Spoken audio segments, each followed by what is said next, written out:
안녕하십니까. BTV 주간 종합 뉴스입니다. 첫 소식입니다. 2030 월드 엑스포 개최 국가가 11월 결정됩니다. 유치를 위해 가장 중요한 4차 프레젠테이션이 지난 20일 마무리됐는데요. 경쟁국인 사우디아라비아와 이탈리아보다 완벽히 소화해냈다는 평가입니다. 김윤정 기자입니다. 프랑스 파리 비아이 총회에서 열린 179개 회원국을 대상으로 한 4차 프레젠테이션. 11월 월드 엑스포 개최지 선정 투표를 앞두고 가장 중요한 PT입니다. 윤석열 대통령과 엑스포 특위 소속 여야 국회의원, 최태원 대한상공회의소 회장 등 그룹 총수 등이 총출동해 민간정이 원팀으로 진행됐습니다. 회원국의 마음을 사로잡기 위해 첫 PT 주자로 K-팝 가수 싸이가 나섰고 그룹 에스파 멤버 카리나와 세계적인 소프라노 조수미 등도 영상을 통해 부산 엑스포 유치를 위한 PT에 힘을 보탰습니다. 마지막에 등장한 윤석열 대통령은 강력한 유치 의지를 밝히며 비전 실천을 약속했습니다. 디지털 불평등과 기후변화 위기, 글로벌 보건 격차 등 전 세계가 공동 대응 과제에 대한 부산 이니셔티브 전략을 제시해 큰 호응을 끌어냈다는 평가입니다. 저희가 생각했던 것보다 훨씬 많은 BI 멤버들이 참여를 했고요. 그분들이 공통적으로 하는 얘기는 내용적으로 볼 때는 프레젠테이션이나 한국의 매력이 훨씬 뛰어나다. 그리고 개인적으로 선택을 하라 그러면 다 한국을 선택하겠다, 부산을 선택하겠다 이런 얘기들이 많았고요. 엑스포 유치를 위한 외교정과 함께 경제 외교도 이어갔습니다. 발목을 다친 최태원 회장은 부산 엑스포 로고가 새겨진 목발을 짚고 참석해 엑스포 유치 의지를 내비치는 등 재계는 이번 4차 PT 이후 5개월 남은 기간 동안 모든 역량을 동원해 유치전을 이어나갈 계획입니다. 각국 대사와 해외 초청 인사들의 대한민국과 부산에 대한 관심과 애정이 참 많이 느껴지는 그런 분위기인 것 같고 또 대한민국 대통령까지 오셔서 그런 환영사를 해주니까 아주 분위기가 고조되어 있는 것 같습니다. 행사장에는 해양도시 부산을 대표한 미디어 아트 작품과 부산 박람회를 가상현실로 체험할 수 있는 도심항공 모빌리티 모형도 관심을 끌었습니다. 또 PT에 앞서 부산 다방이 게릴라 가게 형식으로 문을 열어 뜨거운 유치 열망과 우수한 한국 문화 콘텐츠 등을 전 세계인들에게 알렸습니다. Les Français ne connaissent pas trop la ville de Busan, ils connaissent surtout Séoul, qui est la capitale. En faisant la promotion de la Busan Expo, ils ont montré beaucoup d'intérêt pour cette ville, qui est la deuxième plus grande de Corée. Donc oui, je pense que ça a aidé à faire connaître la ville de Busan. 부산 광안리와 송상현 야외광장에서는 4차 PT 실황 관람과 응원전을 펼치며 엑스포 유치라는 시민들의 뜻을 보여줬습니다. 개최 국가가 결정되는 날까지 모두 하나가 되어 마지막까지 모든 것을 쏟아부을 계획입니다. BTV 뉴스 김윤정입니다. 부산 국제 어린이 청소년 영화제 빅키가 올해로 18회째를 맞아 다음 달 막을 올립니다. 올해는 어떤 영화들을 선보일까요? 김석진 기자가 소개합니다. 올해 18살이 된 비키의 첫 개막작은 벨기에 도미엔 휘그의 감독의 반짝반짝 빛나는으로 원제는 시스파클입니다. 이 작품은 올해 베를린 국제영화제 작품상에 특별 언급된 바 있습니다. 올해 개막작은 벨기에에서 만든 반짝반짝 빛나는이라는 영화인데요.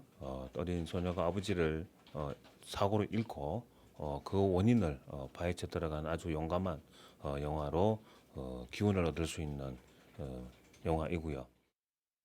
어린이 청소년이 만든 영화인 레디 액션 부문에는 46개 나라에서 465편이 응모했습니다. 이 중 한국의 20편과 포르투갈과 캐나다, 체코 등 15개 나라 40편이 본선에 올라 경쟁합니다. 지난해 걸렀던 리본도 비키도 다시 운영됩니다. 리본 더 비키는 18살 영화인이 직접 만든 작품을 초청하는 섹션으로 올해는 순창에서 제작된 영화와 중국, 수단, 이집트 등에서 제작된 영화가 상영됩니다. 올해 포스터의 주제는 전쟁은 싫어, 평화가 좋아입니다. 러시아, 우크라이나 전쟁을 비롯해 전 세계의 내전 등으로 어린이들이 전쟁으로 고통받지 않는 평화로운 세상에서 살 수 있길 희망하는 바람을 담았습니다. 올해는 저 어린이 해방선언 100주년이기 때문에 그 주제와 그리고 저희들 올해 주제 전쟁은 싫어 평화가 좋아라고 하는 이제 주제에 맞게 어린이들이 직접 만든 펼침막이라든지 또 영화라든지 또 토론회라든지 이런 내용들을 좀 눈여겨봐 주시면 좋겠고요. 무엇보다도 이제 어른들이 어린이 청소년을 위해서 만든 좋은 영화들을 많이 보시고 감동받고 감성을 좀 풍부하게 만들어 나가는 기회를 가졌으면 좋겠습니다. 국제 초청작 중엔 네덜란드의 장단편 13편이 처음 상영되고 베를린 국제영화제와 뉴욕 국제 어린이 청소년 영화제에 초청된 영화들도 눈여겨볼 작품입니다. 이 밖에도 어린이 청소년과 어른의 관계성을 탐구하는 단편 영화들도 대거 선보일 예정으로 주목을 끌고 있습니다. 한편 이번 영화제는 다음 달 10일부터 일주일간 영화의 전당을 비롯해 중구 유라리 광장 등에서 펼쳐지며 54개 나라 163편의 영화가 상영됩니다. 지난해보다 영화제 기간은 3일 줄었지만 어린이 청소년 양성평등 놀이터나 애니메이션 음악회 등 풍성한 부대 행사를 마련해 관객들을 기다리고 있습니다. BTV 뉴스 김석진입니다. 최근 어린이 보호구역 주변에서 어린이 사망 교통사고가 잇따라 발생하자 부산경찰이 사고를 줄이기 위해 아동지킴이 안전턱을 도입했습니다. 기계식 주차장에서 아이디어를 떠올렸다고 합니다. 자세한 내용 박철호 기자가 전합니다. 부산의 한 초등학교 어린이 보호구역. 차들이 시속 30km 이하로 서행 운행합니다. 과속을 막기 위해 방지턱도 설치되어 있는데 기존 방지턱과는 모습이 조금은 다릅니다. 스쿨존 사고를 줄이기 위해 부산경찰이 지난해 12월 시범 도입한 아동지킴이 안전턱입니다. 아동지킴이 안전턱은 기존 과속 방지턱과 다르게 안전턱의 양쪽 면을 황색으로 도색하는 한편 가운데 부분에 홈이 파져 있는 게 특징입니다. 기계식 주차장에서 아이디어를 떠올렸는데 기존 방지턱이 속도를 줄이는데 주안점을 뒀다면 안전턱은 감속과 전방 주시라는 두 가지 효과를 동시에 거둘 수 있도록 설계됐습니다. 시각적으로 꺼져 있으니까 자동 브레이크를 또 밟고 이렇게 올라가야 하는 상황이 있잖아요. 그래서 저 부분도 조심을 하지만 이 부분도 꺼져 있기 때문에 한 번 더 브레이크를 더 밟아야 되는 효과가 있지 않나. 가운데 홈 부분에는 도로와 동일한 색상의 보조 슬로프가 있어 파인 부분으로 주행하더라도 안전에는 문제가 없다는 게 경찰의 설명.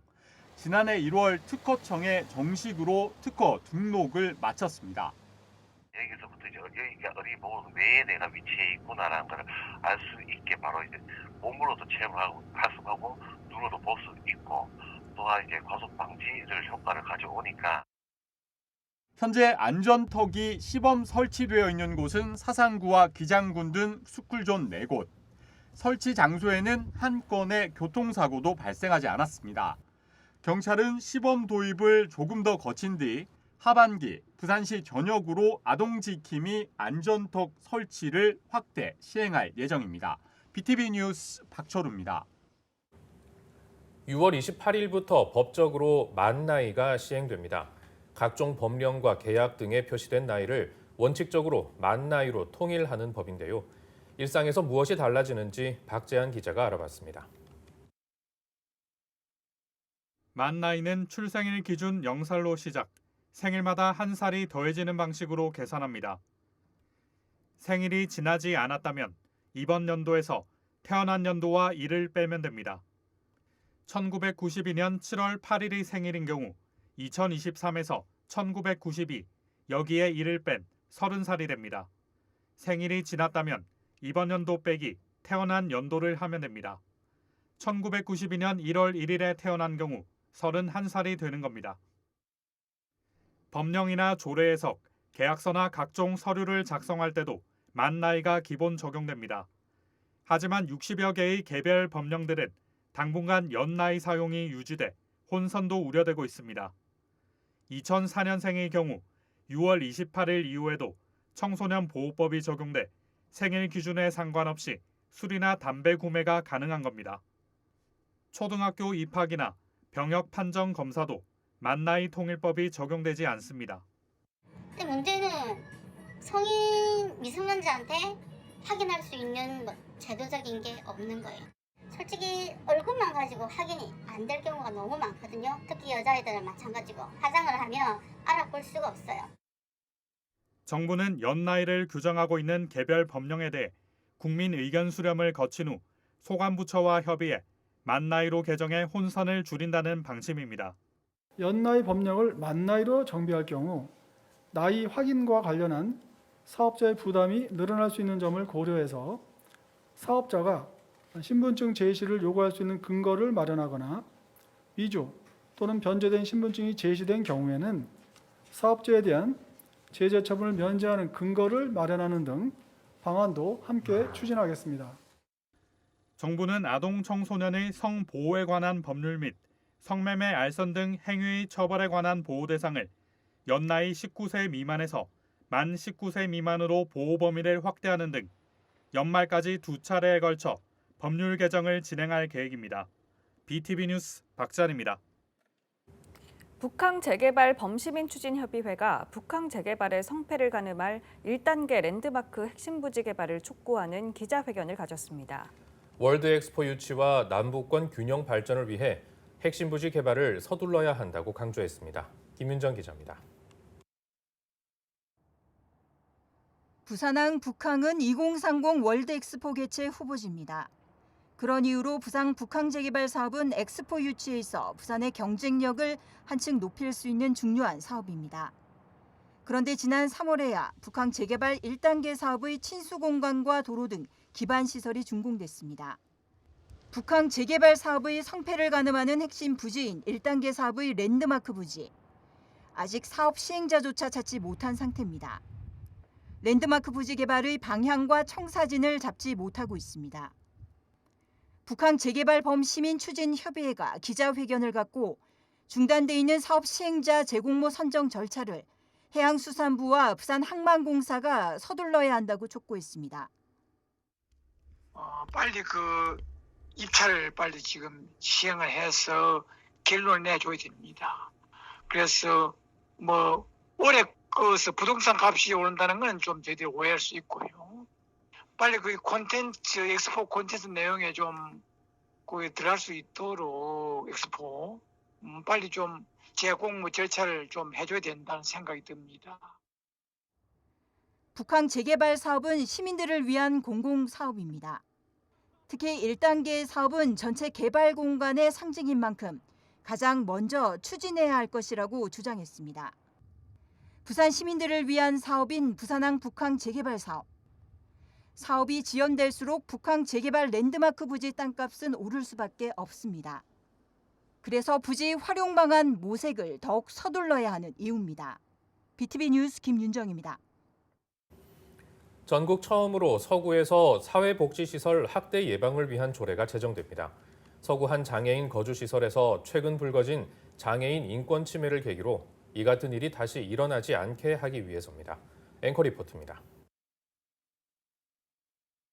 2021년 7월부터 지난 4월까지 서구 한 장애인 시설에서 사회복지사 7명이 장애인 6명의 사진을 찍어 SNS에서 돌려보고 조롱한 것으로 드러났습니다.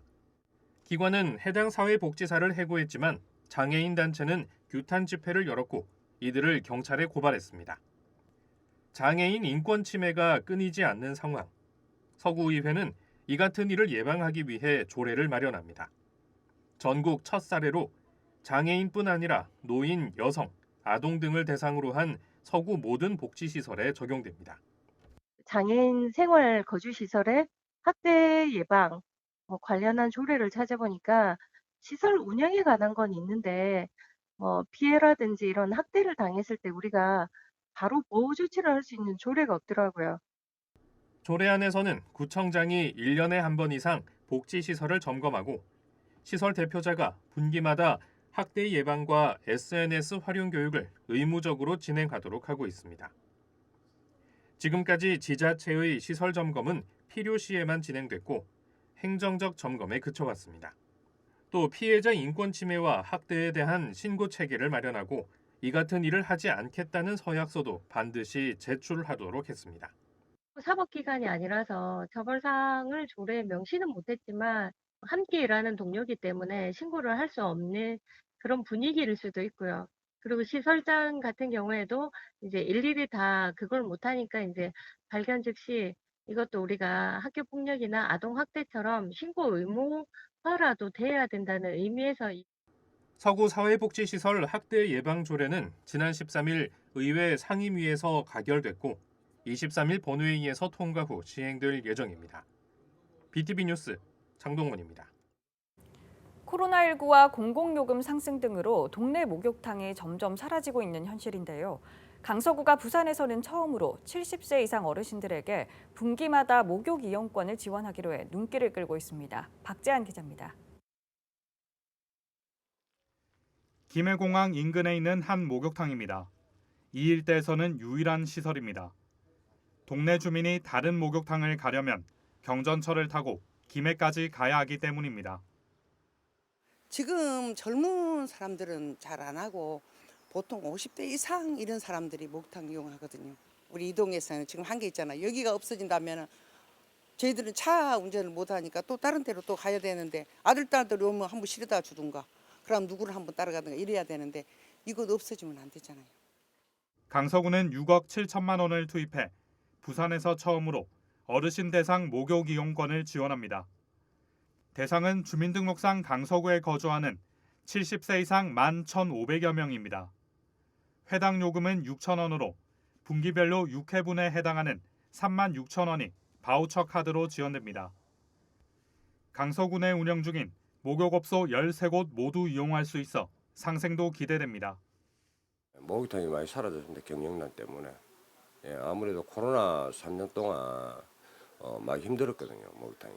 아무래도 보조 사업이 시행되면 저희들로서는 조금 매출이나 뭐 그런 쪽에 대해서 많이 손님들이 많이 오지 않을까 어르신들하고 이렇게 생각하고 있습니다.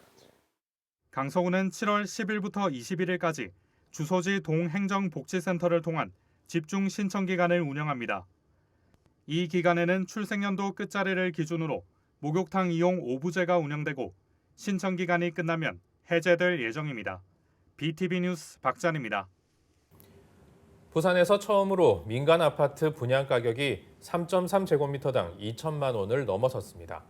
원자재 가격과 인건비 상승이 원인으로 풀이되는데 아파트 분양가 상승세는 당분간 이어질 것으로 보입니다. 박철호 기자입니다. 부산의 한 신축 아파트 공사 현장. 3,000세대 규모로 3.3제곱미터당 1,700만 원대입니다. 지난 4월 말 기준 전국 민간 아파트 분양 가격은 3.3제곱미터당 1,600만 원대로 나타났습니다. 이는 지난해 같은 달과 비교해 9.6% 오른 가격입니다. 올해 들어 2월 1,560만 원대에서 3월 1,585만 원대로 상승한 뒤 2개월 연속 상승세입니다. 특히 부산의 경우 같은 기간 14.6% 상승하면서 평균 상승률을 크게 웃돌았습니다. 이런 가운데 지난 5월 부산의 민간 아파트 분양 가격이 처음으로 3.3제곱미터당 2천만 원을 넘어섰습니다. 이 원자재 가격과 인건비 상승이 주요 원인으로 꼽힙니다. 분양가는 상승했지만 여전히 부동산 시장 상황은 좋지 않아 미분양으로 번지지 않을까 우려 섞인 전망도 나오고 있습니다. 가격이 높아지면서 수요에 대한 이제 부담 자체가 이제 커지고 있는 상황이기 때문에 하반기로 갈수록 부산에서 미분양은 더 증가할 걸로 예상이 됩니다. 5대 광역시 중 첫 2천만 원을 넘어선 부산 지역 민간 아파트 분양 가격. 전문가들은 원자재 가격 상승과 인건비 상승으로 아파트 분양가 상승세가 당분간 이어질 것으로 내다보고 있습니다. BTV 뉴스 박철우입니다. 남구 우암부두에 해양산업특화단지가 만들어집니다. 핵심 시설인 부산지식산업센터가 이곳에 문을 열었는데 특화단지에 지식산업센터가 들어선 것은 전국에서 처음입니다. 보도에 김석진 기자입니다. 남구 우암부두에 부산지식산업센터가 문을 열었습니다.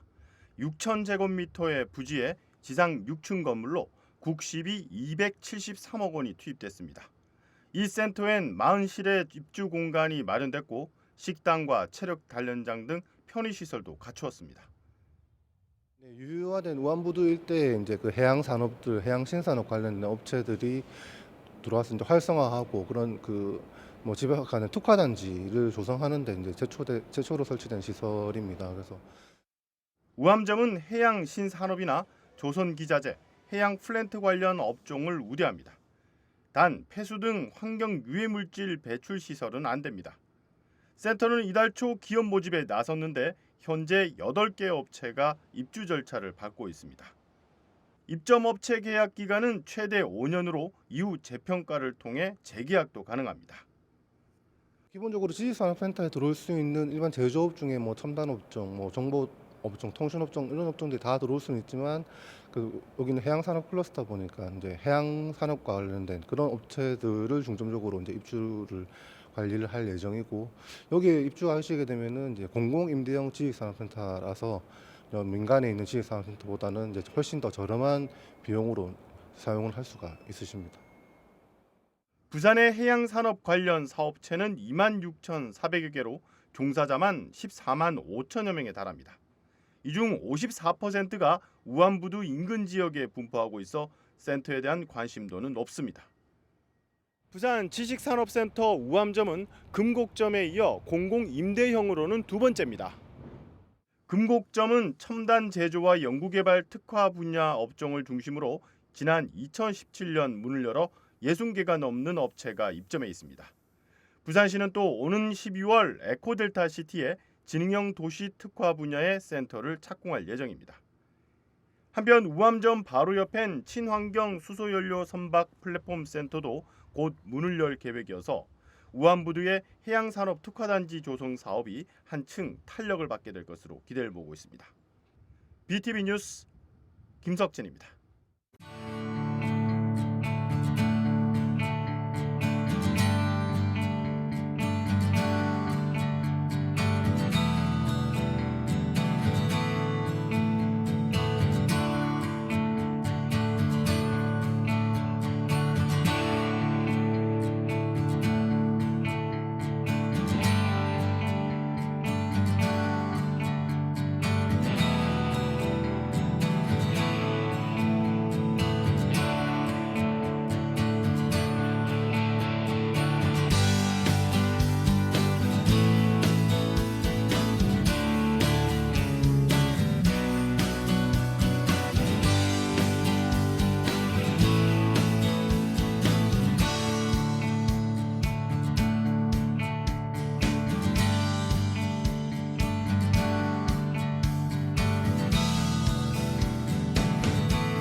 이상으로 BTV 뉴스를 마칩니다. 시청해주신 여러분 감사합니다.